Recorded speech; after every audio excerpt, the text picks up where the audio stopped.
നമ്മുടെ ഭൂമിക്ക് പുതിയൊരു ചന്ദ്രനെ ലഭിക്കാൻ പോകുകയാണ്. വരും ദിവസങ്ങളിൽ നമ്മുടെ ചന്ദ്രനോടൊപ്പം ആകാശത്ത് ഒരു മിനി മൂൺ കൂടി ഉണ്ടായിരിക്കും. 2024 ആഗസ്റ്റിൽ കണ്ടെത്തിയ 2024 PT5 എന്ന് പേര് നൽകിയിട്ടുള്ള ചെറിയൊരു ആസ്ട്രോയിഡ് ആണിത്. ഇത് സെപ്റ്റംബർ 29 മുതൽ തുടർച്ചയായ 57 ദിവസം നമ്മുടെ ചന്ദ്രനോടൊപ്പം ഒരു മിനി മൂണായി ഭൂമിയുടെ അന്തരീക്ഷത്തിൽ സ്ഥിതി ചെയ്യും. നമ്മൾ ഇന്ന് നോക്കാൻ പോകുന്നത് എന്താണ് ആസ്ട്രോയിഡ് 2024 PT5 എന്നും ഇത് എങ്ങനെയാണ് നമ്മുടെ ചന്ദ്രനെ പോലെ ഭൂമിയുടെ അന്തരീക്ഷത്തിൽ സ്ഥിതി ചെയ്യുന്നത് എന്നും, കൂടാതെ ഇനി മുതൽ നമുക്ക് ആകാശത്ത് 2 ചന്ദ്രനെ നഗ്നനേത്രങ്ങൾ കൊണ്ട് കാണാൻ സാധിക്കുമോ എന്നതൊക്കെ വിശദമായി തന്നെ നമുക്ക് നോക്കാം.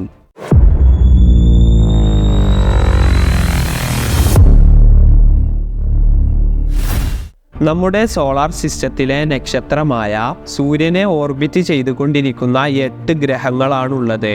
ഈ ഗ്രഹങ്ങൾക്കൊക്കെ ഒരുപാട് ഉപഗ്രഹങ്ങളുമുണ്ട്. ഇതുകൂടാതെ സൂര്യനെ ഓർബിറ്റ് ചെയ്തുകൊണ്ടിരിക്കുന്ന മറ്റൊരു വസ്തുവാണ് ആസ്ട്രോയിഡ്സ് അഥവാ ചിഹ്നഗ്രഹങ്ങൾ. വ്യത്യസ്ത വലുപ്പത്തിലും വേഗതയിലും അതുപോലെ വ്യത്യസ്ത ഓർബിറ്റിലും സൂര്യനെ വലയം ചെയ്തുകൊണ്ടിരിക്കുന്ന ആസ്ട്രോയിഡ് ബെൽറ്റാണ് അർജുന ആസ്ട്രോയിഡ് ബെൽറ്റ്. ഈ ആസ്ട്രോയിഡ് ബെൽറ്റിൽപ്പെട്ട 2024 PT5 എന്ന് പേര് നൽകിയിട്ടുള്ള ചെറിയൊരു ആസ്ട്രോയിഡ് ആണ് നമ്മുടെ ഭൂമിയുടെ അടുത്തേക്ക് വന്നുകൊണ്ട് നമ്മുടെ ചന്ദ്രൻ ഭൂമിയെ വലയം ചെയ്യുന്നത് പോലെ വലയം ചെയ്ത് ഭൂമിയുടെ മിനി മൂണായിട്ട് മാറാൻ പോകുന്നത്. 2024 ആഗസ്റ്റ് 7 നാസയുടെ അറ്റ്ലസ് എന്ന് പറയുന്ന ടെലസ്കോപ്പിലൂടെയാണ് ഇത് കണ്ടെത്തിയത്. ഈ അറ്റ്ലസ് എന്ന് പറയുന്നത് asteroid terrestrial impact last alert system, അതായത് ഭൂമിയുടെ ഓർബിറ്റിലേക്ക് കടന്നു വരുന്ന ആസ്ട്രോയിഡ്സിനെ നിരീക്ഷിക്കാൻ വേണ്ടി നാസ വികസിപ്പിച്ചെടുത്ത സിസ്റ്റമാണ് അറ്റ്ലസ്.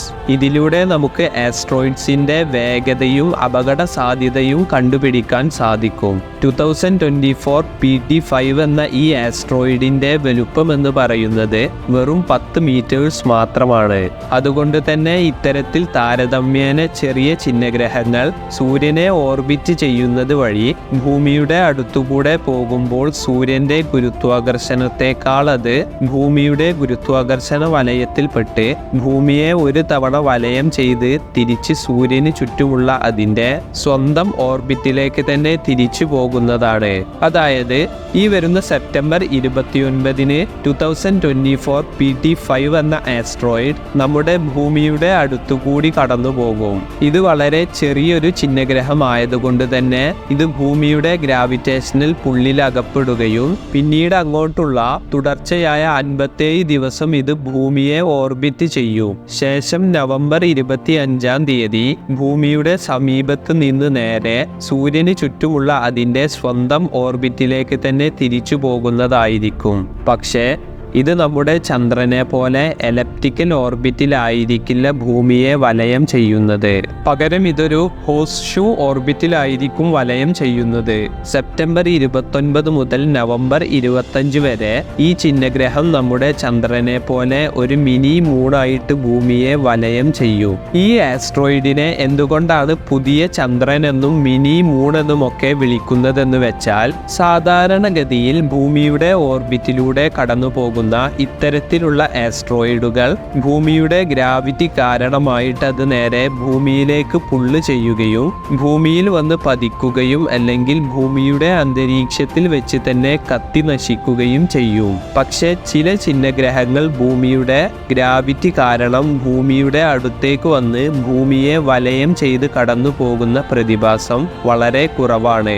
അതായത് ഭൂമിയുടെ അടുത്തേക്ക് വരുന്ന ചിഹ്നഗ്രഹങ്ങളുടെ വേഗതയും സഞ്ചാരപാതയും കൃത്യമായി യോജിച്ചു കഴിഞ്ഞാൽ അതിന് ഭൂമിയുടെ ചുറ്റും ഒരു താൽക്കാലിക ഓർബിറ്റ് സൃഷ്ടിച്ച് നമ്മുടെ ചന്ദ്രനെ പോലെ ഭൂമിയെ വലയം വെക്കാൻ സാധിക്കും. ഇതുകൊണ്ടാണ് ഇതിനെ മിനി മൂൺ എന്ന് പറയുന്നത്. എന്നാൽ ഈ പ്രതിഭാസം വളരെ റയറായി സംഭവിക്കുന്ന ഒന്നാണ്.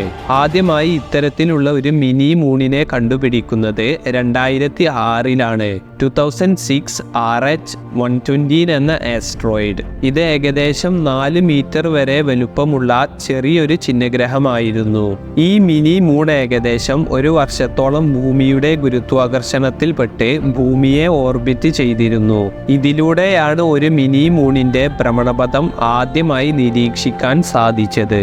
ഇതുപോലെ തന്നെ 2018 കണ്ടെത്തി 2020 വരെ ഭൂമിയെ ഓർബിറ്റ് ചെയ്ത മറ്റൊരു മിനി മൂണാണ് 2020 CD3 എന്ന ചിഹ്നഗ്രഹം. ഇത് 2006 RH120നേക്കാൾ ചെറുതാണ്. ഏകദേശം 2 മീറ്റർ വരെ മാത്രം വലുപ്പമുള്ള ചെറിയൊരു മിനി മൂണായിരുന്നു ഇത്. ഇതുപോലെ തന്നെ മിനി മൂണുകളെ കണ്ടു എന്ന് പറഞ്ഞുകൊണ്ട് ചില ഗവേഷകർ മുന്നോട്ട് വരാറുണ്ട്. പക്ഷേ അതിനെ കൂടുതൽ നിരീക്ഷിക്കുമ്പോൾ അത് വല്ല സ്പേസ് ജങ്സുമായിരിക്കും. 2024 PT5 എന്ന ഈ മിനി മൂൺ ഭൂമിയെ ഓർബിറ്റ് ചെയ്യുന്ന അവസരത്തിൽ നമുക്ക് അതിനെക്കുറിച്ച് കൂടുതൽ കാര്യങ്ങൾ പഠിക്കാൻ സാധിക്കും. കൂടാതെ ഇത്തരം പ്രതിഭാസങ്ങൾ ചിഹ്നഗ്രഹ നിരീക്ഷണ സംവിധാനങ്ങളെ മെച്ചപ്പെടുത്താനും സഹായിക്കും. ഇനി ഈ മിനി മൂൺ നമ്മുടെ ഭൂമിയുടെ അടുത്തേക്ക് കടന്നു വരുമ്പോൾ നമുക്ക് നഗ്ന നേത്രങ്ങൾ കൊണ്ട് ആകാശത്ത് 2 ചന്ദ്രനെ കാണാൻ സാധിക്കുമോ? ഇല്ല എന്നാണ് ഇതിന്റെ ഉത്തരം. കാരണം ചിഹ്നഗ്രഹത്തിന്റെ വലുപ്പമാണ്. ഇത് വെറും 10 മീറ്റർ മാത്രം വലുപ്പമുള്ള ചെറിയൊരു ആസ്ട്രോയിഡ് ആണ്. അതുകൊണ്ട് തന്നെ ടെലസ്കോപ്പുകൾ ഉപയോഗിച്ച് വളരെ സൂക്ഷ്മമായി നിരീക്ഷിച്ചാൽ മാത്രമേ ഭൂമിയെ വലയം ചെയ്തുകൊണ്ടിരിക്കുന്ന ഈ മിനി മൂണിനെ നമുക്ക് കാണാൻ സാധിക്കുകയുള്ളൂ. ഇത്തവണ ഈ ആസ്ട്രോയിഡിനെ കുറിച്ച് കൂടുതൽ പഠിച്ച ശേഷം അടുത്ത തവണ ഈ ആസ്ട്രോയിഡ് ഭൂമിയുടെ അടുത്തുകൂടെ കടന്നു പോകുന്നത് 2055-ലായിരിക്കും. അന്ന് നമ്മൾ അവിടെ ചെയ്യാൻ പോകുന്നത് ആസ്ട്രോയിഡ് മൈനിങ് ആയിരിക്കും. അതായത് ഈ ആസ്ട്രോയിഡിലൊക്കെ തന്നെ വളരെ വിലപിടിപ്പുള്ളതും റയറായിട്ടുള്ളതുമായ ലോഹങ്ങളും മെറ്റീരിയൽസും ഒക്കെ തന്നെ ഉണ്ടായിരിക്കും. ഇതൊക്കെ തന്നെയും ആസ്ട്രോയിഡിൽ നിന്ന് മൈൻ ചെയ്ത് ഭൂമിയിലേക്ക് എത്തിക്കുക എന്നതാണ് ഇതിൻ്റെ പ്രധാന ലക്ഷ്യം. അതുപോലെ തന്നെ ഈ ആസ്ട്രോയിഡുകളെ ഒരു ഇന്റർപ്ലാനറ്ററി ബേസ് ആക്കി മാറ്റി സ്പേസ് ടൂറിസത്തെ കുറിച്ചൊക്കെയുള്ള കൂടുതൽ പഠനങ്ങൾ നടന്നുകൊണ്ടിരിക്കുകയാണ്.